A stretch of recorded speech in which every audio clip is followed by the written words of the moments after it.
Hello les amis, j'espère que vous allez bien, bienvenue dans ce nouvel épisode un peu particulier qui arrive pendant mes vacances, donc je serai un peu moins présent en live et tout ça, mais du coup je vous ai préparé une petite série de vidéos. Je voulais continuer du coup la série de portraits que j'avais commencé avec Santi Saliès. Et là, du coup, je me suis attaqué à David Peterson. Qui est David Peterson? C'est un auteur-illustrateur né en 77, très connu pour, vous voyez un petit peu un bout de la couverture, pour Mouse Guard, Les légendes de la garde.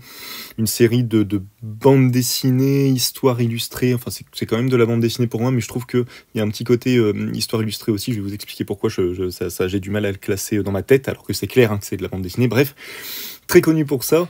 Qu'est-ce que je peux vous dire juste avant sur David Peterson? Donc, il est né en 77, c'est un auteur-illustrateur américain. Qui a étudié principalement, de ce que j'ai compris, la gravure, et ça se ressent clairement dans sa façon de dessiner et dans l'illustration.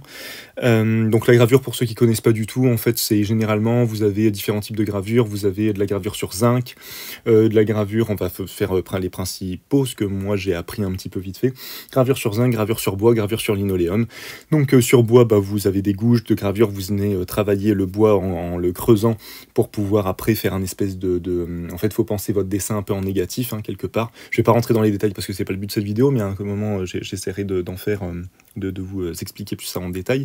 Pour ceux qui veulent s'y mettre, gravure sur lino, le même principe, et la gravure sur zinc c'est un peu plus particulier, on va aussi creuser une espèce de plaque de métal, du zinc, donc avec une pointe, je me rappelle plus du nom, une pointe à graver, tout simplement, mais je me rappelle plus de quel métal c'est fait exactement, mais vous allez venir un petit peu tailler très finement la plaque de gravure, tout ça, et après vous allez l'ancrer, donc que ce soit lino, bois ou zinc, vous allez ancrer tout ça avec une peinture à l'eau ou grasse en fonction du support, vous allez la passer en rouleau avec une feuille par-dessus, et ça va vous imprimer tout simplement, vous reprenez le principe de l'impression, mais de manière très traditionnelle, et du coup ça vous donne une gravure. Donc voilà, pour un petit topo vite fait, certainement plein de choses que j'oublie, mais voilà, je ne veux pas rentrer dans le détail de ça. À la base, David Peterson, il se lance dans les années 2000 avec du livre pour enfants. Et du coup, en 2005-2006, du coup, il lance sa série principale, du coup, Mouse Guard, Les légendes de la garde. Là, j'ai les titres en anglais, mais du coup, en français, ça doit être... il commence avec celui dont je me suis servi, que le seul que j'ai lu pour l'instant, donc automne 1152, pardon, automne 1152. Après, hiver 1152, deuxième tome, et troisième tome... Printemps 1153, désolé, je les ai en anglais, donc du coup... Bref, je vais vous le dire en anglais, en fait. Donc Spring, 1153, on va pas s'enverter à aller faire en anglais, à faire les chiffres en anglais, bref, on s'en fout. Black Axe, donc la hache noire, ça, je l'avais vu passer. Et j'ai trouvé aussi, donc, Weasel War of 1149, et visiblement, une nouvelle mini-série à partir de 2009. Donc moi je vous dis ça, alors c'était pour faire un topo parce que moi je viens de commencer cette série, je viens de commencer à la lire, j'en ai énormément entendu parler, tout le monde m'a dit il faut vraiment que tu lises ça et tout ça, et je m'y suis mis que maintenant, mieux vaut tard que jamais, et du coup je voulais vous en parler. Pourquoi je vous ai... Pourquoi je voulais vous en parler surtout parce que voilà, je vous encourage vraiment à découvrir si vous ne l'avez pas encore découvert, pour tous ceux qui déjà lisent de la BD de manière générale, tous les parents aussi, parce que je pense que c'est une super porte d'entrée pour les enfants à de la... j'allais dire de la BD un peu plus adulte, mais en termes d'histoire un peu plus sombre, sans que ce soit non plus trop sombre et trop violent. Mais c'est en fait, on est on n'est pas du tout sur de la dark fantasy d'ailleurs, mais on est vraiment sur de la fantasy. C'est quoi, un peu, c'est un nom, j'ai plus le nom en tête, désolé, je suis pas assez calé là-dedans, mais fantasy un peu sérieuse et tout ça, vraiment qui s'ancre dans une espèce de réalité. C'est pas de la rural fantasy, j'ai un doute. Bon bref, dites-moi en commentaire si jamais vous avez le titre, ou vous connaissez certainement mieux que moi, je ne sais plus parler. Bref, voilà, très bonne porte d'entrée, je me dis, pour un parent qui veut un petit peu donner l'amour de la BD à un enfant qui recherche des choses un peu plus adultes et qui en a marre j'en sais rien, oui, ou je sais pas quel autre truc, voilà. Dans l'idée, cette transition, elle est toujours un petit peu compliquée avec les enfants, pour en avoir, je sais de quoi je parle, et du coup, on sait jamais quoi leur faire lire. Bref, je me perds les copains.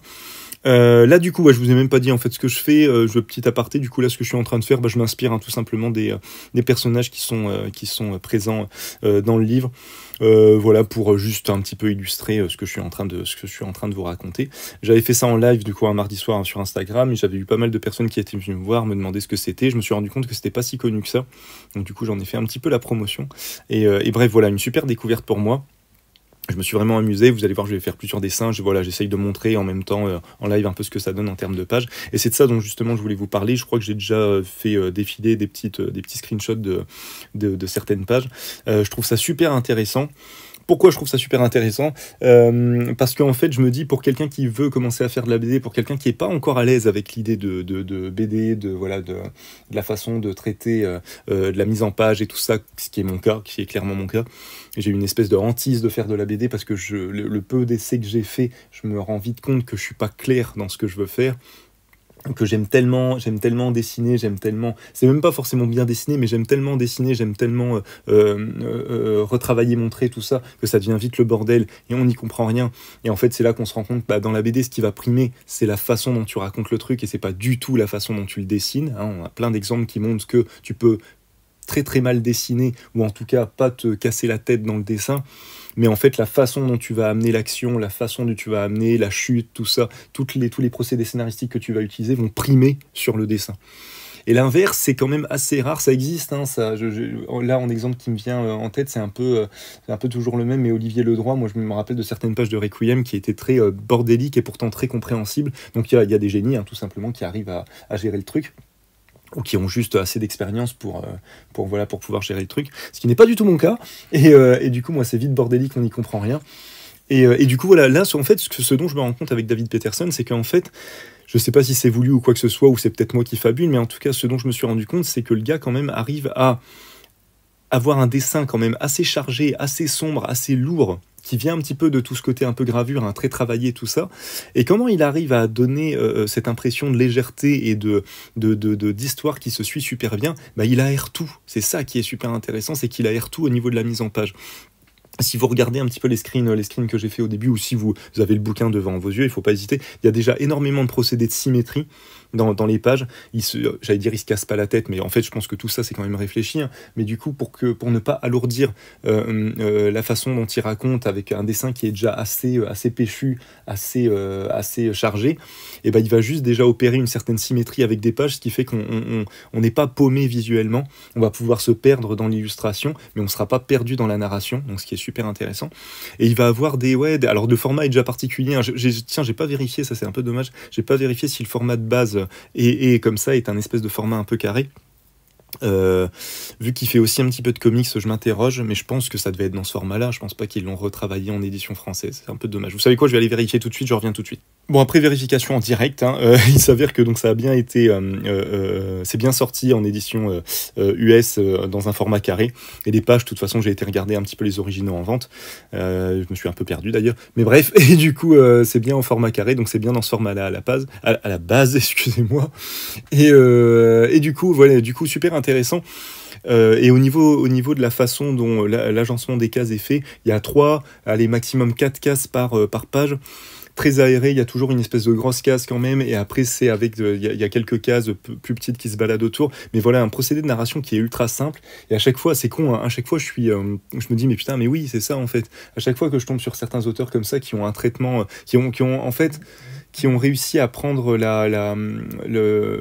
tout le côté, toutes les techniques, la façon dont on narre une histoire en BD, apprendre et à se l'approprier. À chaque fois, je me dis, mais putain, mais c'est ça en fait. Et moi, j'ai une espèce je crois que j'ai une espèce pas de phobie, mais en effet, j'ai vraiment peur de faire un peu de la merde en BD, donc du coup, je m'y mets pas du tout. Mais du coup, en voyant ça de plus en plus, je me dis, il faut juste que moi aussi, je prenne toutes ces techniques-là, toutes ces clés-là, et que je les retravaille à ma sauce, en fait, tout simplement. Et je me dis, voilà, la leçon qu'il faut tirer un petit peu de David Peterson, en tout cas pour l'instant avec ce premier tome, mais déjà, c'est que l'histoire est canon, les personnages sont canons, prendre tout du point de vue d'une souris, c'est génial, c'est vraiment super intéressant. Je crois qu'il en a même fait, j'avais vu passer ça il y a quelques années, il en a même fait un RP, donc un roleplay, un JDR, pardon. Voilà, pour se mettre à la place d'une souris, et toujours dans ce côté un peu réaliste, voilà comment t'évoluerais dans le monde si t'étais une souris. Il y a des passages où ils sont à la plage, il y a des passages où ils sont en forêt, et on se rend compte un peu de la difficulté que pourrait avoir une souris dans un univers un peu médiéval, fantastique, un peu comme ça. Enfin fantastique, bref, vous voyez ce que je veux dire. Et du coup voilà, non, vraiment super intéressant. Je me suis vraiment pris une grosse claque, et je regrette de ne pas l'avoir lu plus tôt, et en même temps, est-ce que si je l'avais lu plus tôt, j'aurais compris le truc? Je ne sais pas. J'ai l'impression, je ressens ça aussi avec Hellboy maintenant. Je suis en train de me relire un petit peu du Hellboy et je me rends compte que je comprends des choses que j'avais pas compris à l'époque. Et en plus, je pense que Hellboy, je fais exprès de parler d'Hellboy parce que c'est une des, comment on dit ça, c'est un des mentors un peu de David Peterson. En tout cas, c'est une des grosses inspirations de David Peterson de ce que j'avais lu. Et on comprend tout à fait. Pareil, voilà, chez Mignola, on retrouve aussi cette simplicité dans le trait pour le coup, et moins dans la narration. Quoique, elle est assez complexe, il y a pas mal de cases et tout ça, mais on n'est pas non plus dans des choses, enfin voilà quoi, des choses trop qui partent en cacahuète. Mais du coup, voilà, on retrouve un peu ce même principe de reprendre de tout ça et de reprendre un peu tout ce qui constitue de la bande dessinée et de dire, bah, un peu, fuck, je vais le faire à ma sauce, quoi. Je vais voir un petit peu ce que moi je peux en tirer. Et du coup, voilà, à chaque fois, ça me fascine, et à chaque fois, ça me dit, ah, mais voilà, il y a peut-être moyen de faire quelque chose, il y a peut-être un truc à faire. Bref, du coup, je réfléchis à tout ça en ce moment, parce que voilà, j'essaye désespérément de me remettre à mon webtoon, mais j'ai énormément de mal, par manque de temps, déjà, dans un premier temps. Ce qui est un petit peu une réalité, et aussi parce que voilà, je me rends compte du côté chronophage un peu de la façon dont je le faisais, que j'ai fait, mais c'est quoi, mes 5 ou 6 premiers épisodes, ils sont pas fous, hein, ils sont clairement, si vous allez jeter un œil, donc c'est Webtoon, c'est CCC, je sais même plus le nom, c'est une tristesse, Strip Quest, excusez-moi, le temps que ça revienne. Ouais, vous verrez pour l'instant. Mais je vais m'y remettre, le scénario est fait, tout ça, j'ai plus qu'à m'y recoller. Mais enfin, je cherche justement des clés qui vont me permettre de vraiment prendre plaisir à le faire. Parce qu'en effet, pour l'instant, je me rends compte que pour moi, réaliser une BD, c'est pas un plaisir. Réaliser de l'illustration, réaliser du compte illustré, enfin voilà, tout ça, c'est un vrai plaisir. De la nouvelle illustrée, c'est un vrai plaisir pour moi. J'ai vraiment pas de difficulté avec ça et je me fais vraiment plaisir. Et je me mets justement des contraintes pour essayer de pousser un peu le truc à essayer de level up quoi, dans l'idée. Mais j'avoue qu'en BD, dès que je dois m'attaquer à une planche de BD ou un truc comme ça, ou même du webtoon qui est assez simple au final, hein, c'est de la narration assez simple, le scrolling vertical fait que on se prend pas trop, enfin on se prend pas la tête, on se prend la tête différemment en fait.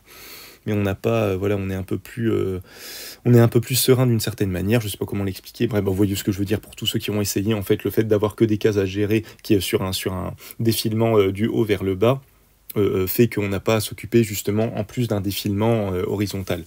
Donc du coup, ça permet de restreindre un peu le truc et de s'attaquer et déjà de voir un petit peu ce qu'on arrive à faire avec ça. Donc je conseille souvent à des personnes qui me demandent des conseils en BD. Il y en a qui m'en demandent alors que j'en fais pas. Ça me fait rire, mais bon. Donc j'essaye de dire déjà allez voir des gens qui font vraiment de la BD. Et puis moi le seul conseil que je peux vous donner c'est essayer de commencer par du webtoon ou ce genre de choses parce que ça permet déjà d'appréhender la narration d'une certaine manière, de la narration de juste passer d'une case à une autre et de faire comprendre à quelque chose qui se passe entre cette case là et cette case là. Comment il appelait ça, Scott McCloud, je vais dire une connerie, le sang dans la gouttière ou quelque chose comme ça, c'est un truc comme ça dans mes souvenirs. Bref, tout le côté ellipse de la BD à traiter. Enfin bref, voilà, donc du coup je voulais vous faire cet épisode là-dessus parce que je trouvais le travail de David Peterson hyper intéressant, que ce soit pour un lecteur vraiment standard ou pour un lecteur qui cherche vraiment un petit peu des conseils aussi, pour un lecteur auteur qui cherche un peu des conseils aussi sur sa façon de traiter sa narration, de traiter son image et sa BD, bah voilà. Jusque là je pensais vraiment qu'il fallait avoir un style de dessin, enfin qu'il fallait surtout avoir un style de dessin pas trop chargé pour pouvoir pousser un petit peu la narration. Et moi c'est la partie qui me plaît le moins, je préfère dessiner que de me creuser la tête ou à comment je vais agencer mes cases. Là je me rends compte en fait qu'on peut faire l'inverse en fait, on peut juste charger en effet son dessin parce qu'on aime le dessin chargé et du coup il faut juste se dire, c'est con, hein, c'est très con en fait quand on y réfléchit, bien sûr que c'est logique, mais du coup moi il m'aura fallu David Peterson pour comprendre ça, qu'on peut aussi complètement aérer sa page et voilà et je vais y arriver, et rendre ça compréhensible tout simplement. Tout en sachant qu'il y a certaines cases quand ils sont par exemple sous la pluie et qui sont dans mes souvenirs dans ce premier tome des Légendes de la Garde, qui sont au niveau en train de marcher sur la paille, c'est des fois très très dur à comprendre, c'est chargé de partout. Le dessin est limite abstrait par moment, donc c'est assez compliqué à piger. Mais là aussi, ouais, tout le fait de réduire aussi tout le côté texte, il n'y a pas tant de texte que ça. Et ça, au final, des fois, on se dit « Oh, ça manque un peu de texte et tout ça », mais c'est balèze de réussir à mettre le moins de texte possible, parce que ça veut dire que ton dessin et la façon et ton agencement de cases, ta mise en place suffit à faire comprendre au lecteur ce qui se passe. Donc c'est génial. Voilà, donc faut pas se plaindre on n'est plus dans du Black et Mortimer, on a limite un roman en plus du dessin. Mais bref, voilà, très intéressant. Et donc voilà, je me suis bien éclaté. En fait, les deux premiers dessins, il faut que je parle un petit peu de ce que je fais, sinon ça va pas aller. Les deux premiers dessins, c'est vraiment très inspiré de certaines cases de la couverture et d'une case du bouquin, de ce premier tome. J'aimais beaucoup les armures des souris. J'aime beaucoup l'idée d'un truc qui est super, qui orne plus qu'il ne protège, je trouve. Mais du coup, voilà, j'aime beaucoup ce principe-là. Et la dernière, je me suis un peu plus éclaté, la pleine page, je me suis un peu plus éclaté à faire un truc un petit peu à ma sauce, de reprendre un petit peu comment moi, je verrais un peu ces fameuses souris médiévalo-fantastiques, je sais pas comment dire. Bref, écoutez, sur ces bonnes paroles, j'espère que ça vous a plu. Donc on va continuer avec des séries de vidéos là-dessus. Hein. Il y aura d'autres types de vidéos, bien sûr. Je vais pas vous abandonner pendant l'été, vous inquiétez pas. Mais du coup, je serai moins présent en live. Et puis là-dessus, si vous avez des questions, des commentaires, si j'ai dit des bêtises, faut pas hésiter à me reprendre. Et puis je vous souhaite une bonne journée, une bonne soirée, une bonne après-midi, une bonne matinée en fonction de l'heure à laquelle vous regardez cette vidéo. Et je vous dis à la prochaine. Prenez soin de vous. Salut, salut.